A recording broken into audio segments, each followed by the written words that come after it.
Unit first हमारी complete हो चुकी थी। यूनिट सेकंड का फर्स्ट चैप्टर भी कंप्लीट करा दिया था। अब हम कराएंगे आपको यूनिट सेकंड का सेकंड चैप्टर। यूनिट सेकंड का सेकंड चैप्टर का फर्स्ट टॉपिक है हमारा द्रव्यमान केंद्र, centre of mass. Centre of mass क्या होता है? तो सबसे पहले हम सेंटर ऑफ मास, द्रव्यमान केंद्र की क्या बताते हैं आपको परिभाषा। द्रव्यमान केंद्र, सेंटर ऑफ मास, क्या परिभाषा है? किसी वस्तु या निकाय का ऐसा बिंदु जिस पर निकाय का संपूर्ण द्रव्यमान केंद्रित माना जा सकता है, उसे द्रव्यमान केंद्र कहते हैं। तो द्रव्यमान केंद्र की परिभाषा क्या हुई? या तो कोई क्या हो, वस्तु हो, या क्या हो, कोई निकाय हो। किसी वस्तु या निकाय का ऐसा बिंदु, इस पर कोई क्या होगा, एक बिंदु होगा, ऐसा बिंदु, उस बिंदु के ऊपर संपूर्ण द्रव्यमान, इस कोई वस्तु है या क्या है हमारा निकाय, किसी वस्तु या निकाय का ऐसा बिंदु जिस पर इस निकाय का संपूर्ण द्रव्यमान क्या हो, केंद्रित माना जा सकता हो, तो वह बिंदु क्या कहलाएगा? हमारा द्रव्यमान केंद्र, सेंटर ऑफ मास।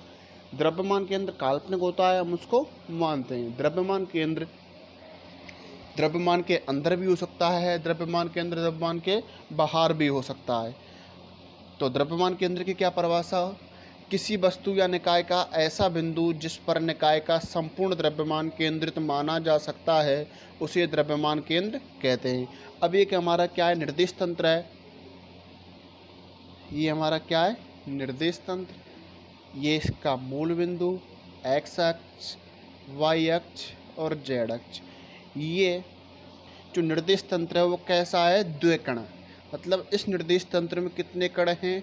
दो कण हैं। पहला कण m1, दूसरा कण m2। m1 कण का पोजीशन वेक्टर, स्थिति सदिश क्या है हमारा? r1 vector. कण m2 का मूल बिंदु के सापेक्ष स्थिति सदिश क्या है हमारा? r2 vector. तो ये क्या है हमारा? एक निर्देश तंत्र। तो इन दोनों निर्देश तंत्रों, इन दोनों कणों के मध्य में एक ऐसा क्या होगा, बिंदु होगा, जिस पर संपूर्ण निकाय का द्रव्यमान केंद्र क्या होगा? संपूर्ण निकाय का द्रव्यमान क्या होगा? केंद्रित। तो इनके मध्य में क्या मान लिया हमने? द्रव्यमान केंद्र, सेंटर ऑफ मास। तो द्रव्यमान केंद्र का मूल बिंदु के सापेक्ष स्थिति सदिश क्या होगा हमारा? RCM vector.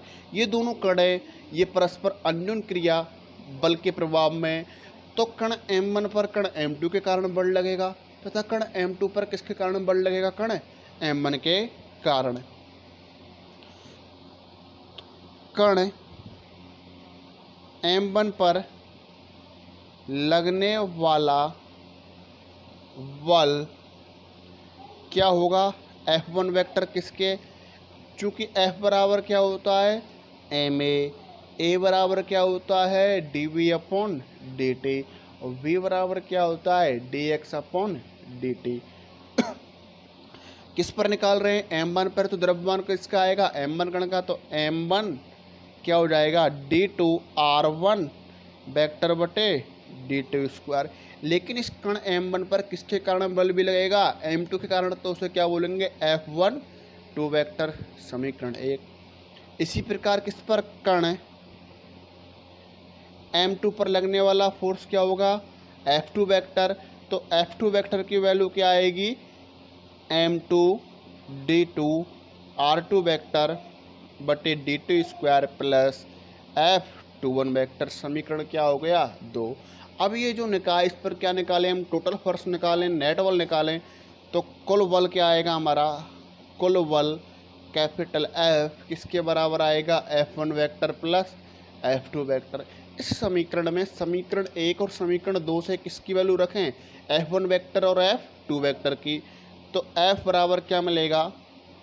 m1 d2 r1 vector बटे dt square plus F12 vector plus m2 d2 r2 vector बटे dt square plus F21 vector. F12 vector किसके बराबर होता है? माइनस F21 वेक्टर के, या कहें F21 वेक्टर किसके इक्वल होता है? माइनस के F12 वेक्टर के। किससे? न्यूटन के तीसरे नियम से। तो F12 वेक्टर किससे कैंसिल हो जाएगा? F21 वेक्टर से। तो हमें क्या मिलेगा? F वेक्टर बराबर M1 D2 R1 vector upon DT square plus M2 D2 R2 vector बटे D2 स्क्वायर। ये क्या है? हमारा टोटल फोर्स।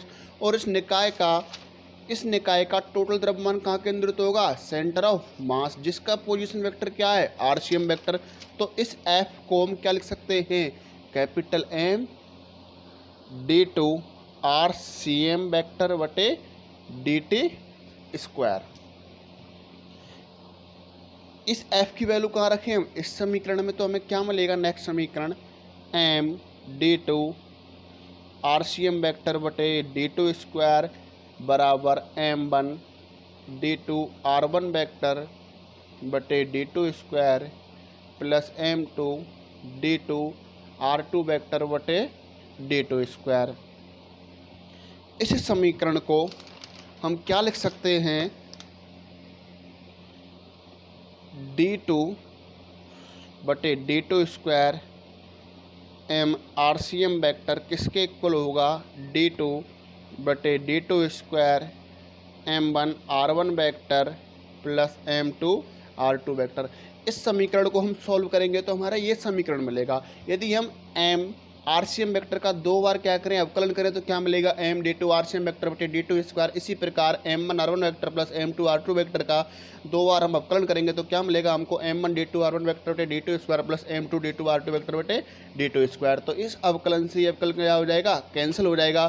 तो हमें क्या वैल्यू मिलेगी? M RCM वेक्टर किसके इक्वल हो जाएगा? M1 R1 vector plus M2 R2 vector. यहाँ से हम RCM वेक्टर की वैल्यू निकालें तो क्या मिलेगी?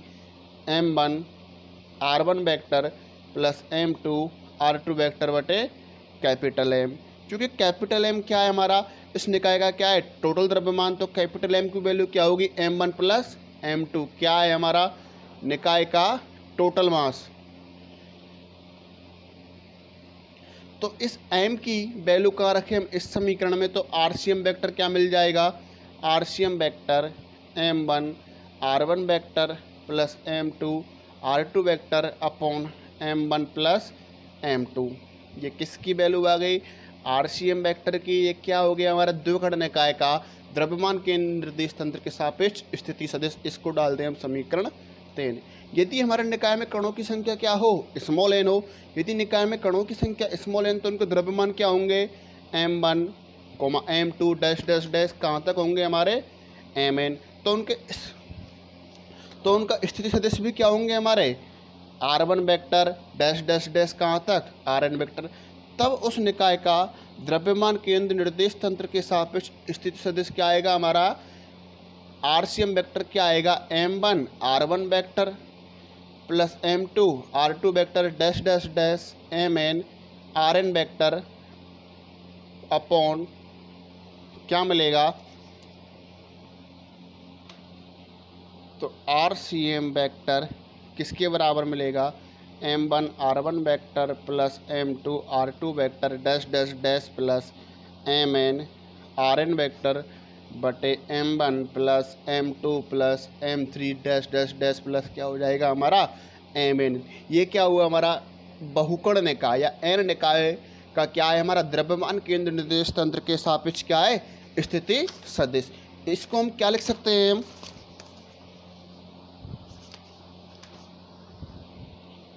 RCM वेक्टर किसके इक्वल लिख सकते हैं हम? Summation I equal to 1 to n MI RI upon summation I equal to 1 to n MI। चूँकि summation I equal to 1 to n MI किसके इक्वल है? कैपिटल M के। तो RCM वेक्टर की वैल्यू क्या मिल जाएगी? RCM vector 1 upon capital M summation I equal to 1 to n MI RI। ये क्या हो गया हमारा? बहुकर्ण निकाय का या एन निकाय का द्रव्यमान के निर्देश तंत्र के सापेक्ष स्थिति सदिश, इसको क्या डाल देंगे समीकरण। आरसीएम वेक्टर की वैल्यू आ चुकी थी हमारी 1/m summation i = 1 to n mi ri। समीकरण क्या था हमारा 4। अब क्या निकालेंगे हम स्थिति निर्देशांकों के रूप में किसका, द्रव्यमान केंद्र की वैल्यू। तो क्या एडन है हमारा नेक्स्ट, स्थिति निर्देशांकों के रूप में द्रव्यमान माना त्रिविमीय निर्देश तंत्र है। त्रिविमीय निर्देश तंत्र में द्रव्यमान केंद्र के निर्देशांक XCM, तो 3D त्रिविमीय क्या था हमारा निर्देश तंत्र। तो 3D निर्देश तंत्र में द्रव्यमान केंद्र के निर्देशांक क्या होंगे हमारे XCM, YCM, ZCM।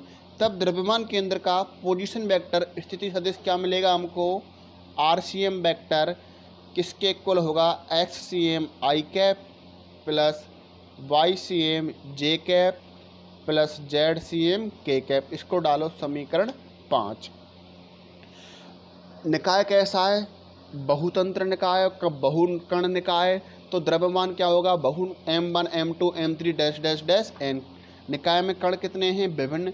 तो निकाय में द्रव्यमान भी क्या हो जाएगा, m1 m2 m3 dash dash dash mn। तो उनके स्थिति सदिश भी क्या होंगे, r1 vector r2 vector dash dash dash rn vector. तो r1 वेक्टर की वैल्यू क्या आएगी, r1 vector x1 i cap. r1 vector की वैल्यू कहाँ से आएगी, यहाँ से देखो RCM की वैल्यू क्या है, XCM i। वेक्टर की वैल्यू कहाँ से मिलेगी, RCM। ये RCM वेक्टर की वैल्यू क्या है, XCM i cap plus YCM j cap plus ZCM k cap.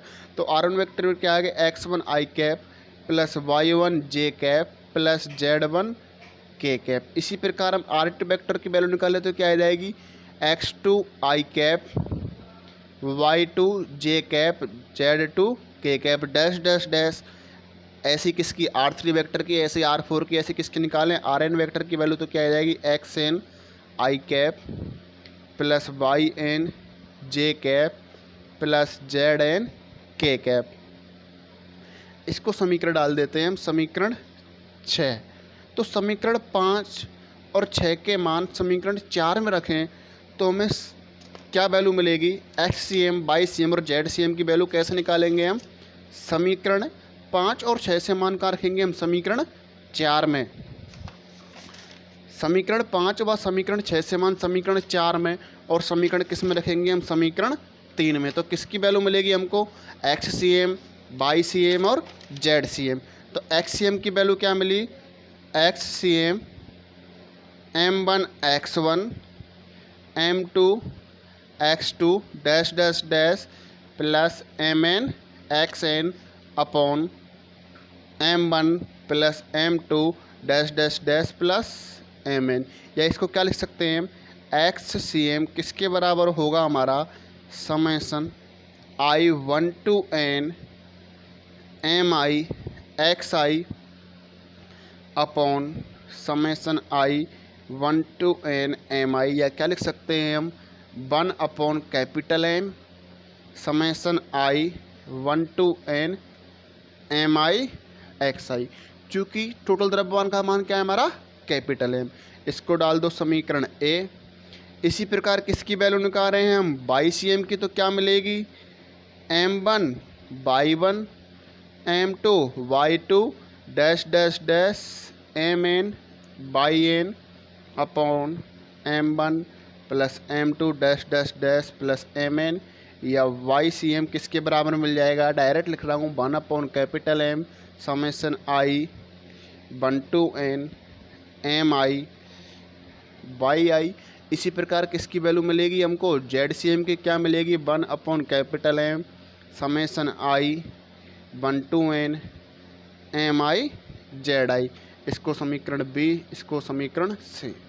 तो ये क्या हो गया हमारा द्रव्यमान केंद्र की वैल्यू किसके रूप में आ गई, हमारे निर्देशांकों के रूप में। स्थिति निर्देशांकों के रूप में किसकी वैल्यू आ गई, हमारे द्रव्यमान केंद्र की। अब क्या निकालें हम, द्रव्यमान केंद्र का वेग।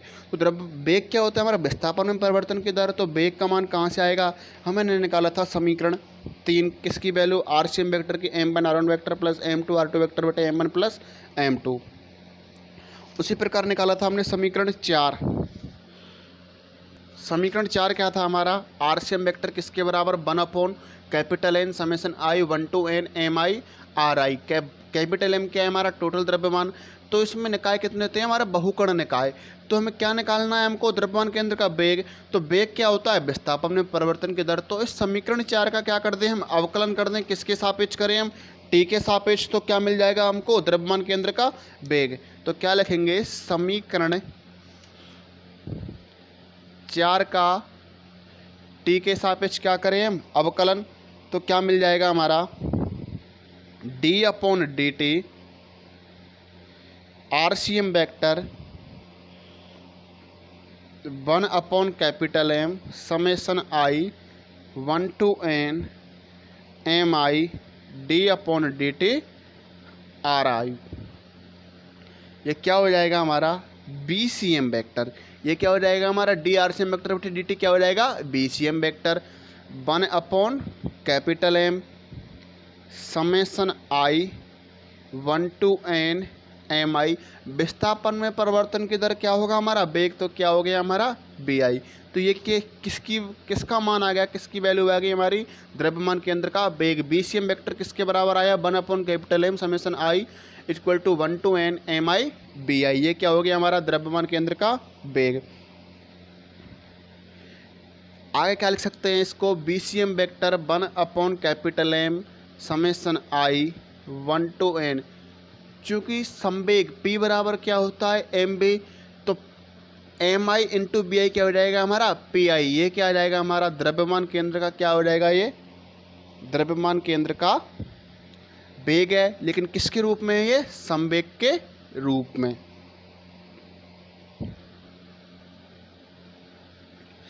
चूँकि summation i 1 to n PI किसके बराबर, कैपिटल P। ये क्या है हमारा, निकाय का कुल संवेग। तो क्या आ जाएगा हमारा, BCM वेक्टर किसके बराबर हो जाएगा, 1/M इंटू कैपिटल P। तो निकाय का कुल संवेग किसके बराबर आएगा, निकाय का कुल द्रव्यमान इंटू द्रव्यमान केंद्र का वेग।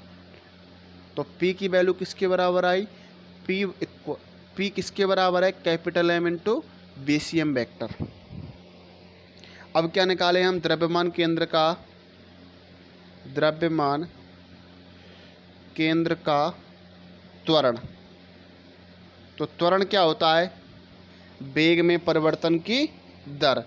तो त्वरण की वैल्यू कहाँ से मिलेगी हमको, यदि हम BCM वेक्टर, ये जो BCM वेक्टर है इसका क्या कर दें हम, टी के सापेक्ष अवकलन कर दें। तो किसकी वैल्यू आ जाएगी हमको, त्वरण की value.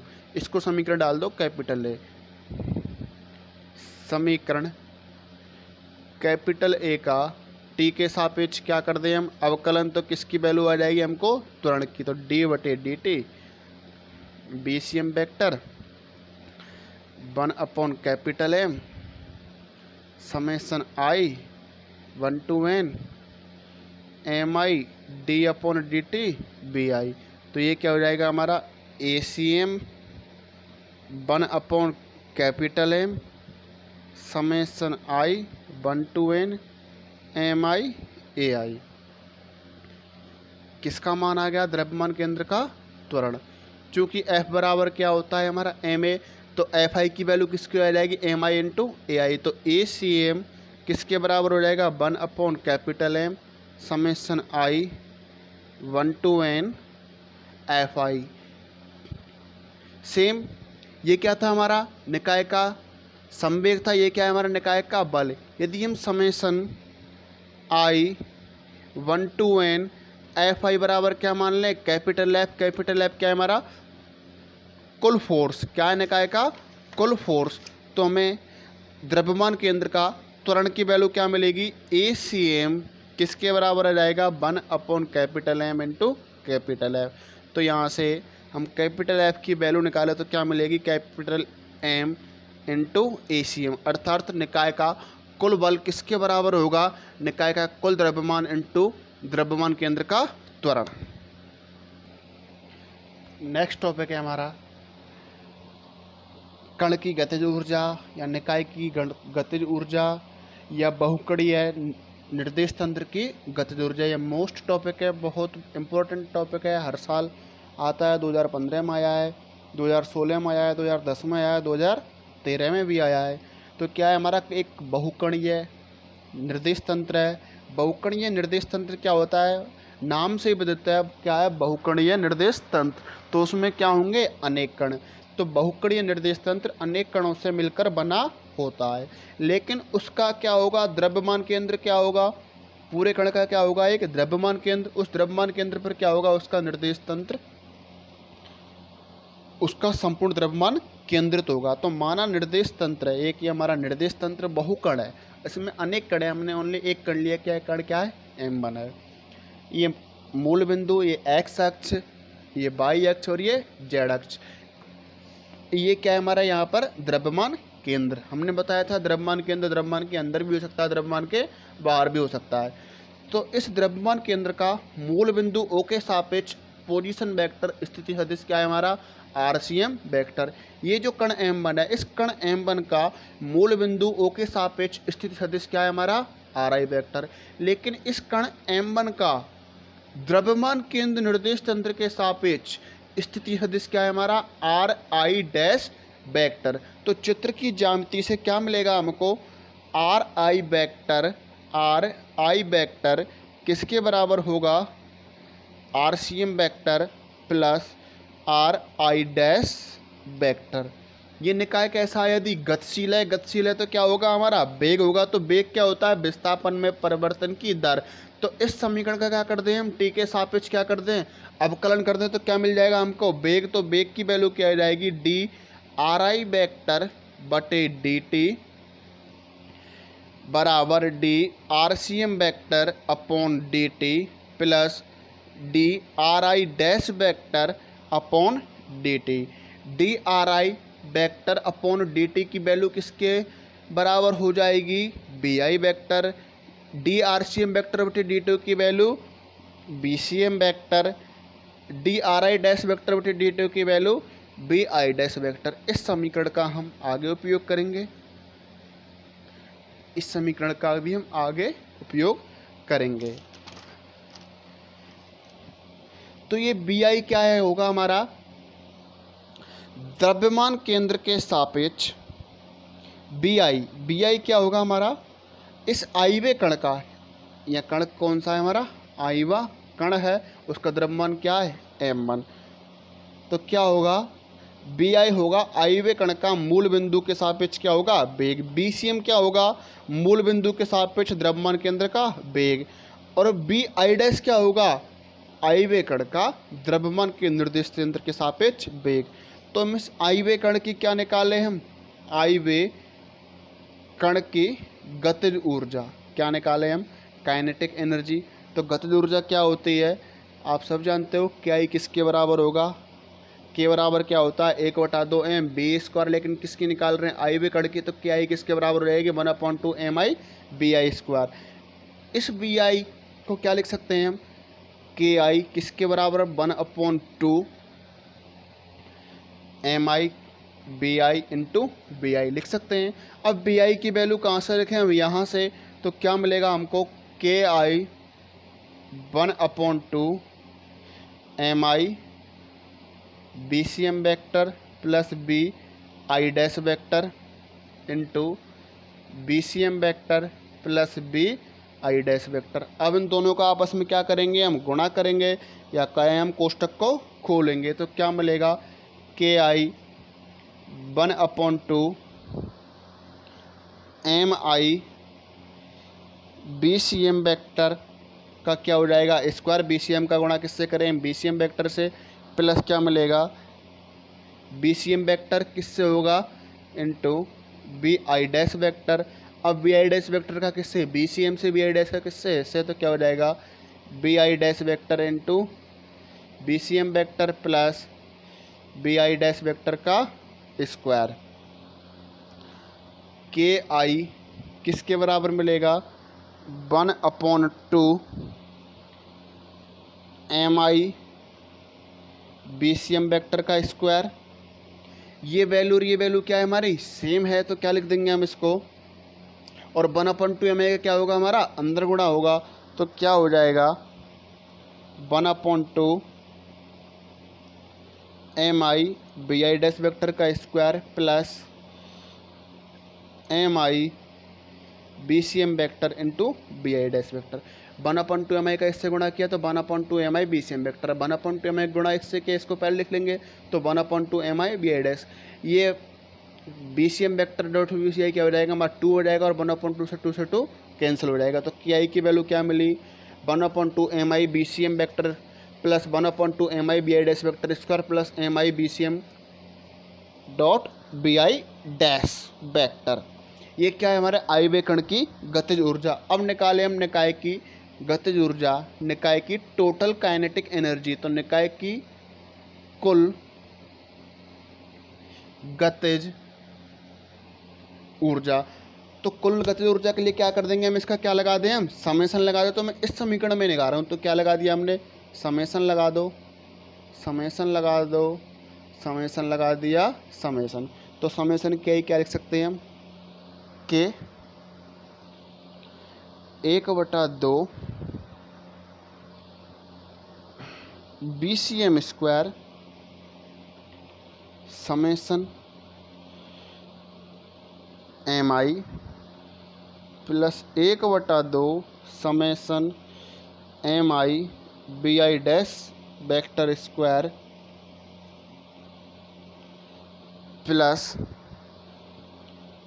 B C M summation M I B I dash. ये क्या किया हमने देखो 1/2 बी सी एम वैक्टर को बाहर लिख लिया, समेसन एम आई अंदर, ऐसे ही 1/2 summation M I B I, B C M को बाहर निकाल लिया, summation M I B I. अब हमें क्या वैल्यू मिलेगी, तो देखो क्या लिखा था हमने के किसके बराबर 1/2 B C M vector square summation M I 1/2 M I B I dash square plus B C M square. ये क्या किया हमने सेट किया, क्यों किया, तो इसको क्या लिख सकते हैं हम 1/2 B C M capital M, क्योंकि कैपिटल एम क्या होगा समेसन एम आई क्या है हमारा टोटल द्रव्यमान 1/2 एम आई बी आई। अब द्रव्यमान केंद्र की परिभाषा क्या होती है कि द्रव्यमान केंद्र की परिभाषा के अनुसार द्रव्यमान केंद्र के परितः, द्रव्यमान केंद्र के परितः द्रव्यमान व आघूर्णों का गुणनफल क्या होता है हमारा शून्य होता है। तो क्या होगा summation M I B I dash क्या होगा किसके बराबर होगा 0, या क्या बोल सकते हैं इसको कि निकाय के सभी कण क्या है हमारे स्थिर हैं। तब रैखिक संवेग भी क्या होगा हमारा स्थिर, क्योंकि पी बराबर क्या होगा एम बी, तो ये M I B I dash, तो ये क्या हो गया हमारा रैखिक संवेग। तो भी क्या हो जाएगी इसकी वैल्यू क्या हो जाएगी हमारी 0 हो जाएगी। तो इसकी वैल्यू किसके बराबर मिल गई हमारी 0 के बराबर।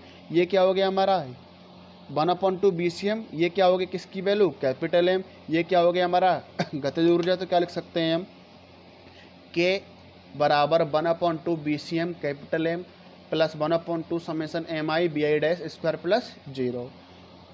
तो ये क्या होगी हमारी द्रव्यमान के निर्दिष्ट तंत्र की गतिज ऊर्जा, और ये क्या होगी द्रव्यमान के निर्दिष्ट तंत्र के सापेक्ष तंत्र की गतिज ऊर्जा। तो निकाय की कुल गतिज ऊर्जा किसके बराबर होगी द्रव्यमान के निर्दिष्ट तंत्र की गतिज ऊर्जा प्लस द्रव्यमान के निर्दिष्ट तंत्र के सापेक्ष तंत्र की गतिज ऊर्जा के बराबर। अतः हम क्या कह सकते हैं कि निकाय की कुल गतिज ऊर्जा किसके बराबर होगी द्रव्यमान के निर्दिष्ट तंत्र की गतिज ऊर्जा प्लस द्रव्यमान के निर्दिष्ट तंत्र के सापेक्ष तंत्र की गतिज ऊर्जा के योग के बराबर होती है। लास्ट टॉपिक पढ़ा था हमने बहुकोणीय तंत्र की गतिज ऊर्जा। अब अगला टॉपिक ये भी इम्पोर्टेंट है कोणीय संवेग। कोणीय संवेग के लिए पहले क्या चाहिए हमको कि निर्देश तंत्र का या कण का क्या चाहिए हमको कोणीय वेग। तो सबसे पहले क्या लिखते हैं हम आई वे कण का कोणीय वेग। तब तक मैं आप लिखता हूँ तो आई वे कण का कोणीय वेग जे आई वेक्टर क्या होगा आर आई क्रॉस पी आई।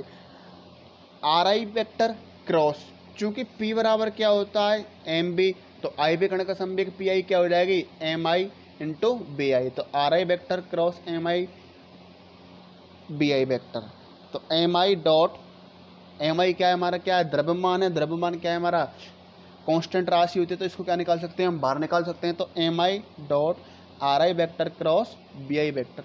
अब आर आई वेक्टर और बी आई वेक्टर की वैल्यू कहाँ से लिखेंगे, हमें लास्ट टॉपिक पढ़ा था निर्दिष्ट तंत्र की गतिज ऊर्जा। तो ये किसकी वैल्यू है हमारी आर आई वेक्टर की क्या R C M vector plus R I dash vector. ये किसकी वैल्यू है बी आई वेक्टर की क्या है B C M vector plus B I dash vector. इन दोनों समीकरण की वैल्यू कहाँ रखेंगे हम यहाँ रखेंगे। तो क्या मिलेगा हमको J I vector M I dot R I की वैल्यू क्या थी, R C M vector plus R I dash vector cross क्या हो जाएगा, बी आई की वैल्यू क्या थी, B C M vector plus B I dash vector. अब क्या करेंगे, हम इस समीकरण का खोलेंगे या कहें इस समीकरण का इस समीकरण से क्या करेंगे, हम गुणा करेंगे। तो इसका हमने क्या किया, मल्टीप्लाई किया। तो आर सी एम वैक्टर का किससे करेंगे, बी सी एम, तो R C M into B C M, R C M vector का बी आई डैश तो R C M into B I dash. इसी प्रकार आर आई डैश का vector का किससे करेंगे, पहले बी सी एम वैक्टर से प्लस बी आई डैश से, तो R I dash vector cross B C M vector plus R I dash vector cross B I dash vector. अब M आई vector क्या करेंगे हम अंदर, ये क्या है हमारा आई वे कण का कोणीय संवेग। अब निकाय का क्या निकाले हम, कुल कोणीय संवेग, तो कुल के लिए क्या करते हैं हम समेसन लगाते हैं। तो क्या लगा दिया हमने समेसन, क्या लगा दिया हमने समेसन लगा दिया। तो क्या समेसन, प्रत्येक पद में समेसन लग जाएगा। अब इसको क्या करेंगे, हम आगे सॉल्व करेंगे। तो अब इसको आगे सॉल्व करेंगे, summation M I R C M cross B C M, summation M I R C M cross B I dash vector plus summation M I R I dash vector cross B C M plus summation M I R I dash vector cross B I dash. तो हमने क्या किया, चूँकि summation M I क्या है हमारा, निकाय का क्या है हमारा कुल कोणीय द्रव्यमान, और समेसन जी आई की वैल्यू किसके बराबर आएगी हमारी, कैपिटल जे के बराबर। कैपिटल जे क्या है हमारा, कैपिटल जे समेसन जे आई किसके बराबर, कैपिटल जे क्या, निकाय का कुल कोणीय संवेग। समेसन एम आई किसके बराबर है, कैपिटल एम के बराबर क्या है हमारा, निकाय का कुल कोणीय द्रव्यमान। तो कैपिटल जे किसके बराबर, capital M R C M cross B C M plus R C M cross summation M I B I dash plus summation M I R I dash into B C M plus summation R I dash cross M I summation R I dash cross M I B I dash. तो J की value क्या है हमारा, निकाय का कुल कोणीय संवेग की वैल्यू किसके बराबर आएगी, कैपिटल एम क्या है, निकाय का कुल कोणीय द्रव्यमान R C M vector cross B C M vector, ये वैल्यू कहाँ रखी हमने यहाँ पर, plus R C M vector summation M I B I dash vector plus summation M I R I dash vector cross B C M vector plus summation R I dash cross, ये क्या हो जाएगा summation P I dash. जहाँ summation G I क्या निकाय का कुल कोणीय संवेग, समेसन एम आई निकाय का कुल कोणीय द्रव्यमान, summation M I dot B I dash, देखो कहाँ है हमारा summation M I dot B I dash, ये क्या है हमारा द्रव्यमान के निर्देश तंत्र के सापेक्ष क्या है, निकाय का कोणीय संवेग जो द्रव्यमान के निर्देश तंत्र के सापेक्ष क्या होता है, शून्य होता है, अर्थात इसकी वैल्यू क्या हो गई हमारी जीरो। ये क्या है हमारा द्रव्यमान के निर्देश तंत्र के सापेक्ष कोणीय संवेग है जो क्या होता है शून्य होता है। उसके बाद अगली स्टेप क्या है, summation M I R I dash, ये क्या है हमारा द्रव्यमान केंद्र के सापेक्ष क्या है, द्रव्यमान आगुण, द्रव्यमान केंद्र की परिभाषा से द्रव्यमान आगुण का मान क्या होता है शून्य होता है, तो इसकी वैल्यू शून्य, तो ये पूरा कोष्ठक क्या हो गया शून्य, ये भी पूरा कोष्ठक क्या हो गया शून्य। तो हमें क्या मिला, J capital M R C M cross B C M plus summation R I cross P I dash. Capital M क्या है हमारा द्रव्यमान, इसको ये क्या है हमारा अदिश राशि, इसको अंदर भी गुणा करेंगे कोई फर्क नहीं पड़ेगा, तो R C M vector cross M B C M vector, R C M vector cross M B C M, चूँकि पी सी एम किसके बराबर होता है M cross B C M, और जे सी एम किसके इक्वल होता है R C M vector cross P C M, तो इसको क्या लिख सकते हैं हम जे सी एम वैक्टर, और R I dash cross P I dash क्या हो जाएगा हमारा जी आई डैश वैक्टर, तो ये क्या हो जाएगा हमारा जे डैश वैक्टर, अर्थात जे वैक्टर किसके इक्वल होगा J C M vector plus J I dash vector. अर्थात हम कह सकते हैं कि निकाय का कुल कोणीय संवेग द्रव्यमान